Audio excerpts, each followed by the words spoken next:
नमस्कार दोस्तों, स्वागत आपके अपने YouTube चैनल आपके अपने परिवार GK बाय जीनियस में। हमने हरियाणा सामान्य अध्ययन की एक टेस्ट श्रृंखला शुरू कर रखी है और उसमें बहुत से महत्वपूर्ण क्वेश्चन जो आपके एग्जाम के अंदर बार बार पूछे गए हैं और आगे भी पूछे जाने की संभावनाएं हैं, उनके बारे में हम चर्चा कर रहे हैं। उसमें हम नए क्वेश्चनों के बारे में भी चर्चा कर रहे हैं ताकि भविष्य में HSSC के द्वारा अगर कोई क्वेश्चन पूछा जाए तो हम तपाक से उसका क्या दे सके, जवाब दे सके। तो आज जो क्लास रहेगी आपकी 29 नंबर क्लास रहेगी, यानी इससे पहले आपकी कितनी क्लासें आ चुकी है, 28 क्लासें आ चुकी है, परंतु आज कौन सी रहेगी, 29 नंबर क्लास रहेगी। आप सब बच्चों का इन क्लासों के प्रति बहुत प्यार हमें देखने को मिल रहा है, ठीक है। इसके साथ साथ आप सब बच्चों को बता देता हूँ भी आपको जनवरी 2020 से लेके मई 2021 की हरियाणा करंट अफेयर करवाई हुई है और उसकी PDF भी विजपाल सर के द्वारा बनाकर आप सब बच्चों को प्रोवाइड की हुई है, ठीक है भी। अगर किसी बच्चे ने वो वीडियो नहीं देखी है करंट अफेयर की तो वो वीडियो ज़रूर देखें। इसके साथ साथ हमारे प्यारे गुरु विजपाल सर के द्वारा बनाई हुई PDF का भी आप अध्ययन करें। बहुत ज़्यादा जानकारी आपको उनके अंदर मिलेगी। PDF कहाँ से ले सर, तो PDF आपको ध्यान होना चाहिए, हमारे टेलीग्राम चैनल है GK by genius Subhash sir नाम से, उसको ज्वाइन कीजिए और उसी टेलीग्राम चैनल पर आपको क्या है PDF मिलेगी। उसी टेलीग्राम चैनल के ऊपर आपको जितनी भी तरह की रिक्रूटमेंट भर्तियाँ आती है उनके बारे में जानकारी मिलेगी। न्यूज़पेपर आपको वहाँ पर डेली मिलते रहेंगे। तो ये आप हमारे टेलीग्राम चैनल को भी ज्वाइन करें। अगर कोई नए बच्चा हमारी क्लास को देख रहा है तो उससे भी गुजारिश है भी आप हमारे चैनल को क्या करो, सब्सक्राइब करो, ठीक है भी। तो चलो शुरू करते हैं। आज की क्लास है हरियाणा सामान्य अध्ययन टेस्ट नंबर कौन सा रहेगा आपका, 29 रहेगा। फर्स्ट क्वेश्चन दिया हुआ है, हरियाणा में प्रमुख रूप से किस खाद्यान्न की कृषि की जाती है भी, यानी खाद्यान्न मतलब आपको ध्यान होना चाहिए खाने योग्य भी, ठीक है भी। खाद्यान्न मतलब क्या होते हैं, खाने योग्य, ये भी आप ध्यान होना चाहिए भी। खाने योग्य जो है यानी खाने वाली फसल कौन सी बोते हैं हरियाणा में। ऑप्शन दिया हुआ है गेहूं है, चावल, चना, तो आप सब बच्चों या ये सभी, तो इन सभी फसलों को क्या उत्पादन हरियाणा में होता है, यानी ये सभी की सभी फसलें हम हरियाणा के अंदर क्या करते हैं, उगाते हैं। ये चीज़ आपको क्लियर होना चाहिए। खाद्यान्न जैसे गेहूं है, गेहूं सर्वाधिक आपको ध्यान होना चाहिए सिरसा जिले में होती है। किस जिले में होती है, सिरसा जिले में। चावल किस जिले में होता है, करनाल में होता है भी, ठीक है भी। ये करनाल, कुरुक्षेत्र और कैथल की तिकड़ी है, इस क्षेत्र में सर्वाधिक क्या होता है, चावल का उत्पादन होता है। खास करके करनाल के त्रावड़ी के आसपास का जो क्षेत्र है, इसी क्षेत्र में बासमती धान होता है और इस बासमती धान की अंतर्राष्ट्रीय बाजार में बहुत डिमांड है, मांग है। इसी के उत्पादन के कारण यानी बासमती धान के उत्पादन के कारण ही हरियाणा का धान का कटोरा कहा जाता है किसको, करनाल को भी। किसको कहा जाता है, करनाल को कहा जाता है। तो ये चीज़ आपको ध्यान होना चाहिए। हरियाणा में गेहूं का उत्पादन सर्वाधिक सिरसा में। भारत का जिक्र करें तो भारत में सर्वाधिक गेहूं का उत्पादन होता है यूपी, उत्तर प्रदेश में, ठीक है भी। एक चीज़ और नोट करना, भारत में सर्वाधिक गेहूं का उत्पादन तो यूपी में होता है, परंतु प्रति हेक्टर उपज का अगर हम जिक्र करें तो प्रति हेक्टर उपज के मामले में अग्रणीय जो राज्य है वो आपके पंजाब और हरियाणा है। पंजाब और हरियाणा है, ठीक है भी। चने का उत्पादन जो आपको ध्यान होना चाहिए, राजस्थान से सटा हुआ जो क्षेत्र है महेंद्रगढ़ का जैसे जिक्र करते हैं, महेंद्रगढ़ है। और भिवानी के अंदर किसका उत्पादन होता है, चने का उत्पादन होता है। किसका उत्पादन होता है, चने का उत्पादन। अब एक बार क्या है, HSSC के द्वारा मैंने बार बार इस चीज़ के बारे में देखा है भी, कोई फसलें दे दी और फसल दे के आपसे ये पूछा जाएगा ये कैसी फसल है। मैंने एक दिन पहले भी आपको बताया था 3 तरह की फसल होती हैं। एक तो होती है रवि की फसल होती है, क्या होती है, रवि की फसल होती है, ठीक है भी। एक कौन सी होती है आपकी, जायद फसल होती है भी, क्या होती है, जायद फसल होती है। और एक आपकी होती है खरीफ की फसल, क्या होती है, खरीफ की फसल। यानी रवि की फसल, खरीफ की फसल और जायद फसलें होती है। अब जैसे आपको ध्यान हो, गेहूं और चना जो है ये रवि की फसल है भी, क्या है, ये रवि की फसल है गेहूं और चना के बारे में आपको, ठीक है भी। इसके अलावा जो ये चावल है ये खरीफ की फसल के रूप में जाने जाती है। चावल जो आपका है वो खरीफ की फसल के रूप में आता है। तो आप सब बच्चों को ध्यान होना चाहिए, एक बार एक डायग्राम बनाने की आप कोशिश कीजिए।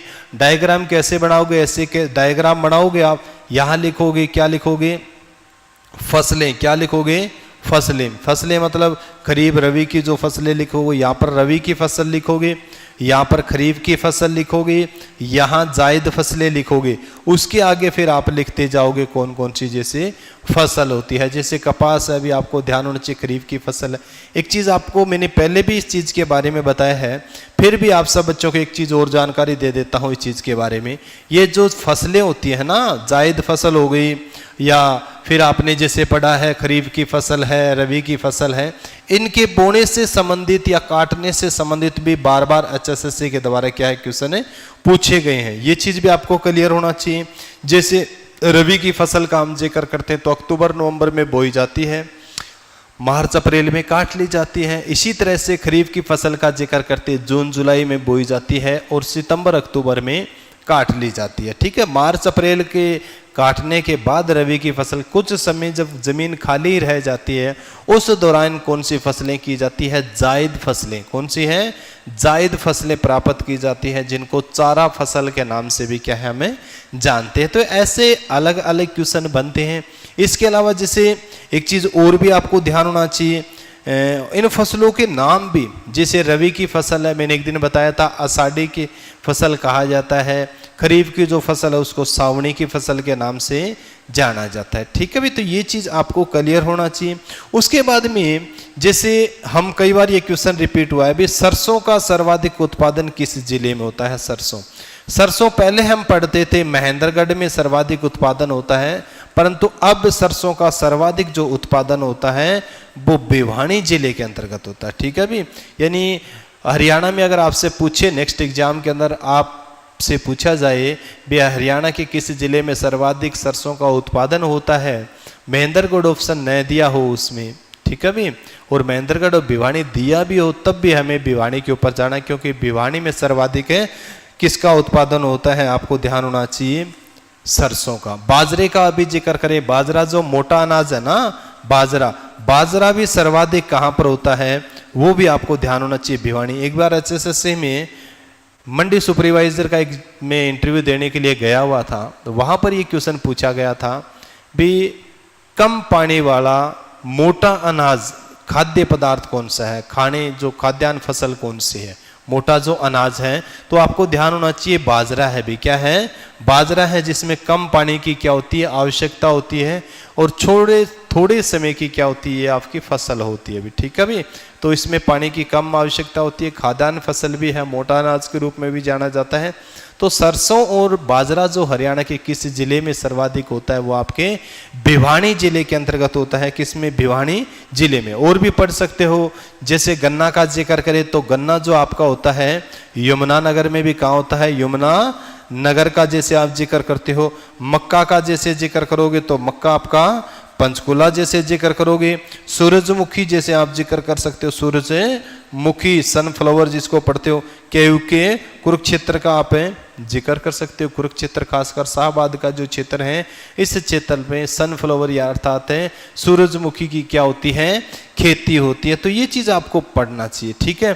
कपास भी पढ़ सकते हो आप, ठीक है।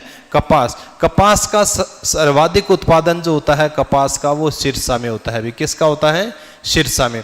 जबकि कॉटन सिटी के नाम से जाना जाता है, कॉटन सिटी, तो कॉटन सिटी के नाम से जाना जाता है पलवल को भी। किसको, पलवल। क्यों जाना जाता है पलवल को, क्योंकि पलवल में तो कॉटन का व्यापार होता है सबसे ज्यादा, ठीक है। देश विदेश में हरियाणा में सर्वाधिक कॉटन का जो व्यापार किस क्षेत्र से होता है वो आपके पलवल से होता है, इसीलिए उसको कॉटन सिटी के नाम से जानते हैं। उत्पादन के आधार पर अगर कॉटन सिटी हम किसी को कहेंगे तो किसको कहेंगे, हमें सिरसा जिले को। किसको कहेंगे हम, सिरसा जिले को। तो इस तरीके के अलग अलग क्या बनते हैं आपके क्वेश्चन है, बनते हैं। चलो नेक्स्ट क्वेश्चन के बारे में चर्चा करते हैं। कुरुक्षेत्र के किस स्थान पर गन्ना मिल स्थित है भी, यानी कुरुक्षेत्र के किस स्थान पर है गन्ना मिल स्थित है भी। शाहबाद का जिक्र किया है, बबेन का जिक्र किया है, लाडवा है या फिर पेवा। आप सब बच्चों को ध्यान है शाहाबाद के अंदर क्या है, कुरुक्षेत्र के शाहाबाद में गन्ना मिल है भी, क्या है, सहकारी गन्ना मिल है। ये चीज भी आपको ध्यान होना चाहिए, बहुत बार क्वेश्चन ये रिपीट होता है। सहकारी गन्ना मिल जो कुरुक्षेत्र जिले में है वो शाहाबाद में है, ठीक है भी। हरियाणा में कितनी सहकारी मिले हैं, तो 11 सहकारी मिले हैं भी। कितनी सहकारी मिले हैं पूछा जा सकता है। हरियाणा में कितनी गन्ने की सहकारी मिले हैं, सरकारी चीनी मिल है, सहकारी चीनी मिले, तो ये 11 है भी, ठीक है भी। ऐसे कौन से सहकारी चीनी मिल है जहां पर है गुड़ और शक्कर बनाई जाती है, चीनी गुड़ और शक्कर का जैसे जिक्र करते। तो एक दिन मैंने करंट अफेयर में आपको पढ़ाया था, महम शुगर मिल जो है, कौन सा है, महम शुगर मिल के अंदर ये बनाए जाते हैं, ठीक है भी। तो ये चीज आपको क्लियर होना चाहिए। ये वही शाहाबाद है जिसको हॉकी की नर्सरी कहा जाता है भी, हॉकी की नर्सरी कहा जाता है भी, ठीक है भी। विधानसभा क्षेत्र भी है भी, क्या है यहाँ विधानसभा क्षेत्र, एमएलए है और खासकर आरक्षित सीट है भी, आरक्षित विधानसभा सीट है ये, आरक्षित विधानसभा सीट है। एमएलए कौन है यहाँ से, रामकरण काला, रामकरण काला किस पार्टी से संबंध रखते हैं, जेजेपी, जननायक जनता पार्टी। इस तरीके के अलग अलग क्वेश्चन आपसे बन सकते हैं। शाहाबाद हॉकी की नर्सरी कहा जाता है, ठीक है भी। शाहाबाद एक विधानसभा क्षेत्र है, आरक्षित विधानसभा क्षेत्र है। कौन है विधायक यहाँ से, रामकरण काला है, और किस पार्टी से संबंध रखते हैं, जेजेपी पार्टी से संबंध रखते हैं। अगर आपसे पूछे भी 13वीं विधानसभा के अंदर यहाँ से विधायक कौन थे शाहाबाद से, कृष्ण वेदी भी, कौन थे, कृष्ण वेदी। मैंने हमेशा आप सब बच्चों को कहा है भी वर्तमान आप याद करो ही करो, वर्तमान से पहले भी आपको याद होना चाहिए। तो 90 के 90 विधानसभा सीटें, 90 के 90 विधायक, और पहले वहां से कौन विधायक रहे, ये अगर आप बच्चों को याद हो तो बहुत अच्छी बात है भी, ठीक है भी। ये पढ़ना, बबेन भी आती है, लाडवा भी विधानसभा क्षेत्र है भी, लाडवा भी, और पेवा भी क्या है, विधानसभा क्षेत्र है। खासकर संदीप सिंह का जो हम जिक्र करते हैं ना, संदीप सिंह जो हरियाणा के अंदर खेल व युवा मामले मंत्री हैं, वो कहाँ से विधायक, आपके पेवा से विधायक। चलो नेक्स्ट क्वेश्चन के बारे में चर्चा करते हैं। हरियाणा की जवाहरलाल नेहरू नहर किस नहर से निकाली गई है भी, ठीक है भी। या नेहरू नहर है भी, ये नहरें किस नहर से निकाली गई है, तो आपको ध्यान होना चाहिए। ऑप्शन दिए हैं, भाखड़ा नहर है, यमुना नहर है, गुड़गांव नहर है, या फिर भिवानी नहर है। एक दिन भिवानी नहर से संबंधित भी एक क्वेश्चन आया हुआ था, मैंने आपको बताया था इस चीज के बारे में। सबसे इंपॉर्टेंट तो है ये कहां से निकाली गई है, ये जो निकाली गई है आपकी भाखड़ा नहर से भी, ठीक है भी, भाखड़ा नहर से। जवाहरलाल नेहरू नहर जो है ये कहां से निकाली गई, आपके भाखड़ा नहर से निकाली गई है। इसको महेंद्रगढ़ की जीवन रेखा कहा जाता है, महेंद्रगढ़ की जीवन रेखा कहा जाता है। क्या कहा जाता है, जीवन रेखा कहा जाता है। इंपॉर्टेंट है, गांठ बांध लेना, महेंद्रगढ़ की जीवन रेखा कहा जाता है, जवाहरलाल नेहरू नहर को कहा जाता है। किस नहर से निकाली गई है, भाखड़ा नहर से निकाली गई। ये भिवानी नहर भी किससे निकाली गई, आपकी भाखड़ा नहर से भी, ठीक है भी। यानी भिवानी नहर में भी पानी किस नहर से आता है, तो भाखड़ा नहर से आता है। भिवानी नहर जो है इसकी लंबाई कितनी है, लगभग 220 किलोमीटर भी, कितनी है, लगभग 220 किलोमीटर है। ये जानकारी भी आपको होना चाहिए इस चीज के बारे में। भाखड़ा नहर से निकाली गई है, और भिवानी नहर को बीएन चक्रवर्ती नहर के नाम से भी जाना जाता है। बीएन चक्रवर्ती, वीएन चक्रवर्ती हरियाणा के दूसरे क्या थे, राज्यपाल थे, जिनका सर्वाधिक लंबा क्या रहा है हरियाणा में, कार्यकाल रहा है भी। क्या रहा है हरियाणा में सर्वाधिक लंबा कार्यकाल रहा है, कम कार्यकाल रहा है ओपी वर्मा का। तो ये चीज आपको ध्यान, 1809 में निकाली गई, ये भी आप ध्यान कर सकते हो इस चीज के बारे में। जबकि जवाहरलाल नेहरू ये नहर निकाली गई थी 1970 में। कब, 1970। ऐसे क्वेश्चन बनते हैं अभी, मतलब किसी तरीके से आपसे क्वेश्चन पूछे आप बता सकते हो भी, ठीक है। इसके बाद में एक ऑप्शन आपका दिया हुआ है, क्या है, जिसे एक बार ये रफ कर देते हैं, मिटा देते हैं इन चीजों औरों को। तो गुड़गांव नहर दी हुई है, HSSC ने इससे संबंधित आपसे क्वेश्चन पूछा भी हुआ है भी गुरुग्राम नहर कहाँ से निकाली गई है, जिससे फरीदाबाद, गुड़गांव और नू का जो क्षेत्र है वहां पर क्या होती है, सिंचाई होती है। गुरुग्राम नहर निकाली गई है ओखला वेराज से भी। कहाँ से निकाली गई है, ओखला वेराज से भी। ठीक है भी, यमुना नदी पर ओखला वेराज जो है उस वेराज से कौन सी जो आपकी नहर निकाली गई है, ये गुरुग्राम नहर भी, गुड़गांव नहर निकाली गई है, जिससे आपको ध्यान होना चाहिए गुड़गांव और फरीदाबाद में क्या होती है, सिंचाई होती है। यमुना नहर का जैसे जिक्र करते हैं तो यमुना नहर जो ये आपकी यमुना नदी से भी क्या है, यमुना नदी से निकाली गई, आपको ध्यान होना चाहिए। पुरानी प्राचीन नहर है, यानी सबसे प्राचीन का जिक्र करें हरियाणा में तो कौन सा है, यमुना नहर है। आपको ध्यान होना चाहिए यमुना नदी से निकाली गई है। यमुना नदी का उद्गम क्षेत्र कौन सा है, तो आप यमुनोत्री ग्लेशियर भी क्या है, यमुनोत्री ग्लेशियर से निकलती है। किस राज्य में पड़ता, यूके उत्तराखंड के अंदर। यमुना नदी हरियाणा में कितनी किलोमीटर बहती है, 320 किलोमीटर बहती है। हरियाणा में प्रवेश करती, आपको ध्यान होना चाहिए कलेसर उद्यान से, अर्थात ताजेवाला से प्रवेश करती है। और अंतिम जो छोर पलवल में हसनपुर, क्या है आपका, हसनपुर। याद कर लेना, कोई दिक्कत वाली बात नहीं है। आप सब बच्चों को वैसे भी इनके बारे में जानकारी होगी, फिर भी आप थोड़ा सा ध्यान करना है इस चीज का। ठीक है, चलो करते हैं नेक्स्ट क्वेश्चन के बारे में चर्चा।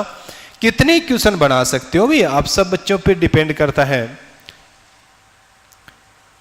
एक जैसे मैंने जिक्र किया, मेरे हिसाब से भिवानी नहर 1809 नहीं है, वो गलत है। अभी मैं गलत बोल गया था, उस चीज को नोट कर लेना थोड़ा। ठीक है, एशिया का सबसे बड़ा पशु फार्म हरियाणा में कहां पर है, स्थित है भी। एशिया का सबसे बड़े पशु फार्म का जैसे जिक्र किया, बड़ा पशु फार्म कहां पर स्थित है, रोहतक, जींद, पंचकुला या फिर हिसार। तो एशिया का सबसे बड़ा पशु फार्म, ये क्वेश्चन आपका बार बार पूछा गया है। एशिया का सबसे बड़ा पशु फार्म जो है वो कहां पर स्थित, आपका हिसार में है। ये 1809 में स्थापित किया गया था। ठीक है भी, ये 1809 के अंदर स्थापित किया गया था एक पशु फार्म के रूप में। ठीक है भी, खास करके यहीं पर आपका असव अनुसंधान केंद्र भी है, राष्ट्रीय असव अनुसंधान केंद्र भी है, और राष्ट्रीय भैंस अनुसंधान संस्थान भी है। यानी केंद्रीय भैंस अनुसंधान संस्थान का जिक्र करें तो भी कहाँ पर, आपका हिसार में। एक दिन मैंने आपको बताया था राष्ट्रीय असव अनुसंधान केंद्र का भी, ये हिसार में स्थित है। और इसकी एक ब्रांच जो खोली गई थी कहाँ पर है, बीकानेर के अंदर। कहाँ पर खोली गई थी, बीकानेर के अंदर खोली गई। तो ये चीज़ आपको जानकारी होनी चाहिए, इस चीज़ के बारे में बहुत इंपॉर्टेंट है। एशिया का सबसे बड़ा पशु फार्म हिसार में 1809 में स्थापित किया गया था। ठीक है भी, चलो नेक्स्ट क्वेश्चन के बारे में चर्चा करते हैं। निम्न में से किस शहर में, ये क्वेश्चन देखो असव से फिर आ गया। ठीक है, निम्न में से किस शहर में स्टेलियन असव अनुसंधान संस्थान स्थित है।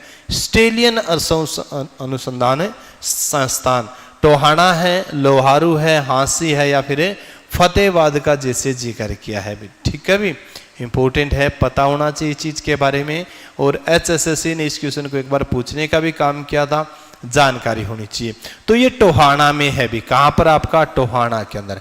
सपोज करो यहां टोहाना आपका ऑप्शन नहीं होता, यहां पर आपका बरवाड़ा होता, क्या होता है, बरवाड़ा होता, तब हम लिखते फतेहबाद जिले में। किस जिले में, फतेहबाद, क्योंकि टोहाना किस जिले के अंतर्गत आता है, आपका फतेहबाद जिले के अंतर्गत आता है। चलो इसने तो दे दिया था यहाँ पर टोहाना, तो टोहाना के अंदर क्या है, स्टेलियन अनुसंधान संस्थान है। ये आपको जानकारी होनी चाहिए इस चीज के बारे में। इसके साथ साथ जैसे राष्ट्रीय असव अनुसंधान संस्थान का मैंने जिक्र किया था भी, राष्ट्रीय असव अनुसंधान संस्थान कहां पर, तो ये हिसार में है। इसकी एक ब्रांच मैंने बताई थी आपको, बीकानेर में है भी। ये बीकानेर भारत के किस राज्य में है, तो ये राजस्थान में है। ठीक है भी, यहां पर क्या है, राष्ट्रीय ऊंट अनुसंधान संस्थान, राष्ट्रीय ऊंट अनुसंधान संस्थान है, आपको ध्यान होना चाहिए। खास करके मैंने जिक्र किया था ना, सब एशिया का सबसे बड़ा फार्म 1809 के अंदर स्थापित जो किया गया था हिसार में, वहां पर सबसे पहले अंग्रेजों ने ऊंट रोकने के लिए स्थापित किया था। भी किसके लिए? ऊंट रोकने के लिए उस फार्म को, ऊंट और घोड़े रोकने के लिए इस फार्म को स्थापित किया था। तो राष्ट्रीय ऊंट अनुसंधान संस्थान भी आपका बीकानेर के अंदर है, याद करना है। राष्ट्रीय बेर अनुसंधान संस्थान, बेर अनुसंधान संस्थान भी आपका कहां पर है? ये भी आपका बीकानेर में है।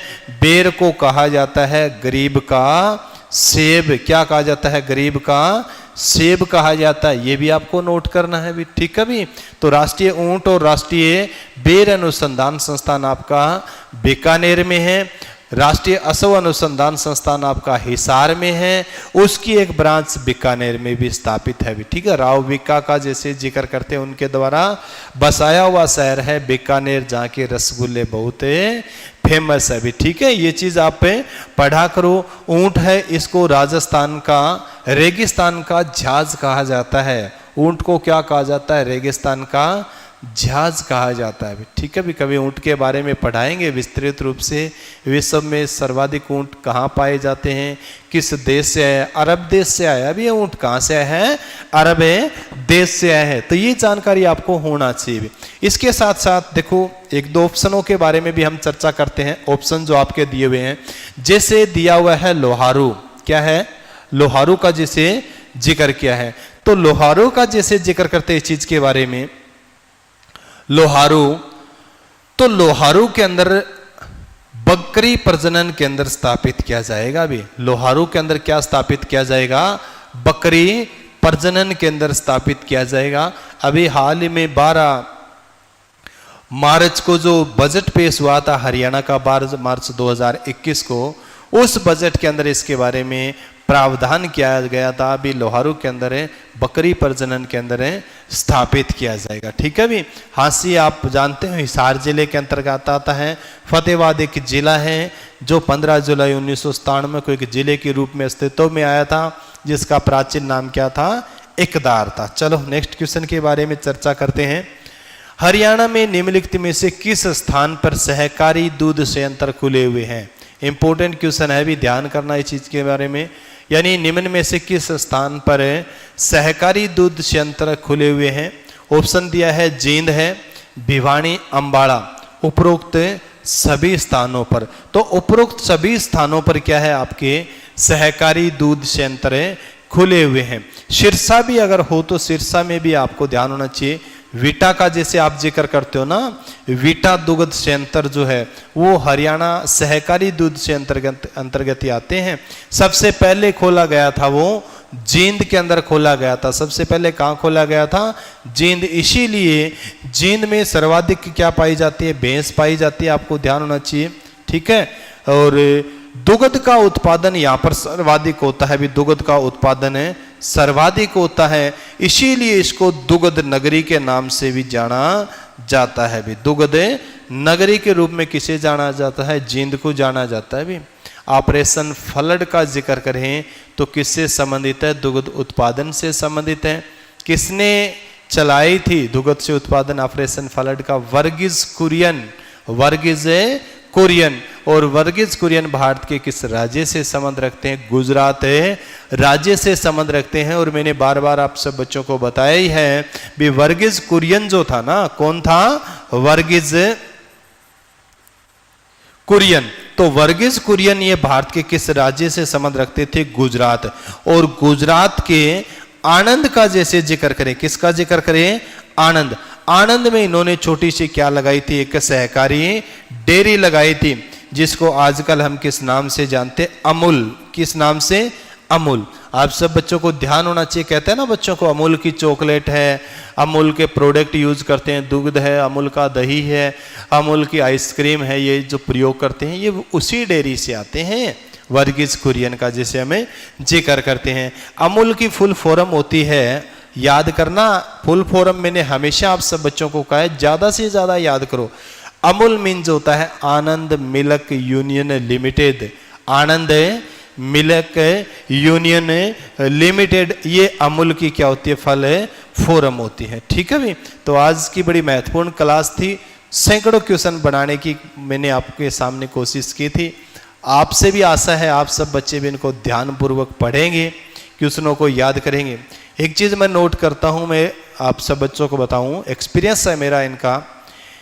मेरी जो क्लासें हैं उन क्लासों में जो भी क्वेश्चन मैं रिपीट कर रहा हूँ, यदा कदा उन क्वेश्चनों से आपका वास्ता जरूर पड़ेगा। एग्जामिनर एग्जाम में आपको इन क्वेश्चनों से संबंधित क्वेश्चन जरूर पूछेगा भी, ठीक है भी। यानी कोई भी क्लास आपकी विफल नहीं जाएगी अगर किसी बच्चे ने ध्यानपूर्वक उन क्लासों को देखा है तो आज की क्लास में इतना ही। क्लास कैसी लगी मेरे को कमेंट करके जरूर बताएं। इसी के साथ सभी बच्चों को जय हिंद, जय भारत।